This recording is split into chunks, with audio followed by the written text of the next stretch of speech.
સ્થાનિક સ્વરાજ્યની ચૂંટણીના પ્રચાર માટે સુરત આવેલા કેન્દ્રીય મંત્રી મનસુખ માંડવિયાએ south Gujarat chambers of commerce ખાતે ઉદ્યોગકારો અને વેપારીઓ સાથે હાલની પરિસ્થિતિ અંગે ચર્ચા કરી હતી અને ચૂંટણીમાં સુરતની જનતાનો ભાજપ તરફી મિજાજ જોવાનું જણાવ્યું હતું.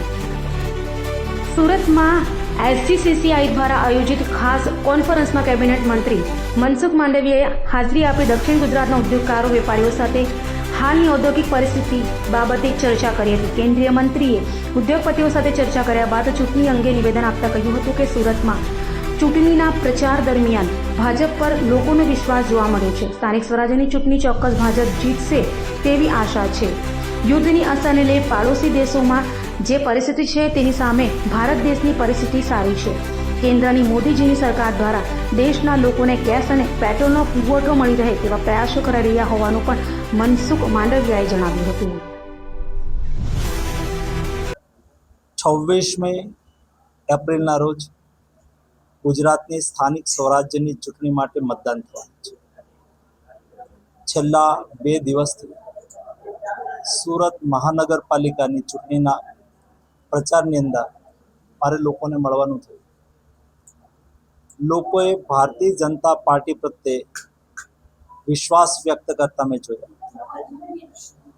ગુજરાત સરકાર અને કેન્દ્ર સરકાર યાની કે મોદીજી અને ભૂપેન્દ્રભાઈ પટેલની ડબલ એન્જિનની સરકાર જનતાની સુખાકારી માટે હંમેશા પ્રતિબદ્ધ રહી છે.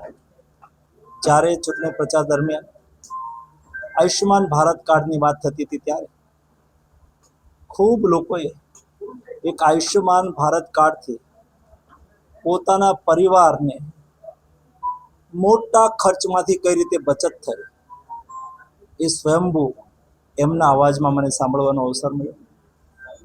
સુરત મહાનગરપાલિકાના યુવાનો, કઈ યુવાનોએ સ્ટાર્ટઅપ કર્યું છે, કઈ યુવાનોએ એન્ટરપ્રેન્યોરશિપ ડેવલપ કરીને નાના મોટા ધંધા રોજગાર કર્યા છે. એમાં સરકારની વિવિધ યોજનાઓનો લાભ કઈ રીતે લીધો એના માટે પણ સામેથી મને સમજવા મળ્યું. એના આધારે હું એટલું ચોક્કસ કહીશ કે સુરત મહાનગરપાલિકા અને રાજ્યનો વિશ્વાસ એ ભારતીય જનતા પાર્ટી પ્રત્યે, મોદીજી પ્રત્યે વધતો જઈ રહ્યો છે. એટલા માટે આ ચૂંટણી, સ્થાનિક સ્વરાજ્યની ચૂંટણી ચોક્કસ ભારતીય જનતા પાર્ટી જીતશે. સુરત મહાનગર અને રાજ્યની અંદર ભારતીય જનતા પાર્ટીની કોર્પોરેશન, તાલુકા પંચાયત અને જિલ્લા પંચાયત બનશે. સામાન્ય રોજગાર મંત્રી ખાસ કરીને સુરતમાં હજી પણ જે શ્રમિકોની પ્રવણતા જોવા મળી રહી છે અને લોકો હજી પણ પલાયન કરી રહ્યા છે.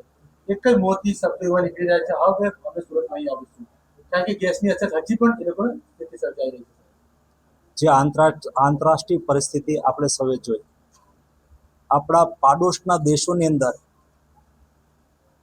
જે ઈરાન અમેરિકા યુદ્ધની અસર આવી એ પણ આપણે જોયું. એની સામે મોદીજીના પ્રયાસોથી સતત ગેસ પુરવઠો ઉપલબ્ધ રહે, સતત પેટ્રોલ મળતું રહે, ડીઝલ મળતું રહે. તમે એ પણ જોયું હશે કે આપણે ત્યાં સરકારે એક્સાઇઝ ડ્યુટી ઘટાડીને પણ 1 પણ રૂપિયાનો પેટ્રોલ ડીઝલની અંદર ભાવ વધારો નહીં કર્યો. જ્યારે પાડોશી દેશની અંદર સ્થિતિ વિપરીત છે, ત્યાં લોકડાઉન લાગુ કરવા પડ્યા છે. એવી સ્થિતિની અંદર દેશની અંદર આંતરરાષ્ટ્રીય પરિસ્થિતિની મિનિમમ અસર થાય એના માટે મોદીજીએ ઉત્તમ પ્રયાસ કર્યો છે. હું પુડુચેરીની અંદર ઇલેક્શન ઇન્ચાર્જ હતો, ત્યાં પણ એનડીએની સરકાર બનશે. સાથે આસામમાં પણ એનડીએની ભારતીય જનતા પાર્ટીની સરકાર બનશે અને બંગાળમાં પણ ભારતીય જનતા પાર્ટીની સરકાર ચોક્કસ બનશે એવો મને પૂરો વિશ્વાસ છે.